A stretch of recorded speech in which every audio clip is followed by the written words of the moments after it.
Եթե Կտրիչ Ներսիսյանը տրամաբանական լուծման գնար եւ Արշակ Խաչատրյանին հետ կապված հետաքննությանը չխոչընդոտեր, կարծում եմ 10 եպիսկոպոսների այս դրսևոր, Իմիջայլոց Էտել են ասում, բա ասում են ուղղորդել եք, չգիտեմ, կոմպրոմատներ եւ այլն։ Պատմության հիմքին եկեք նայենք։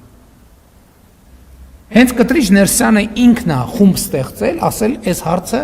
քննեք եւ ներկայացրեք։ Այդ խումբը ընթացքում տեսել է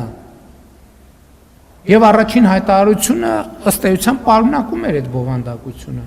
որ Կտրիչ Ներսյանը առաջ դնելով հարցը քննելու եւ եզրակացության գալու խնդիր, այդ մարդկանց առաջ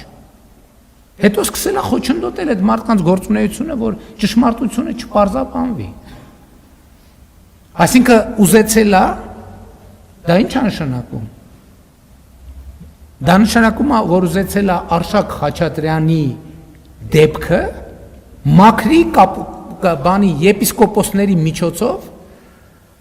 այսինքն Արշակ Խաչատրյանի մեղքի պատասխանատվությունը դնի 10 եպիսկոպոսների վրա, չգիտեմ, գուցե բոլորը չեն։ Այս մարդիկ էլ ասել են, բայց մի րոպե մենք ինչի պետք է դրա պատասխանատվությունը վերցնենք։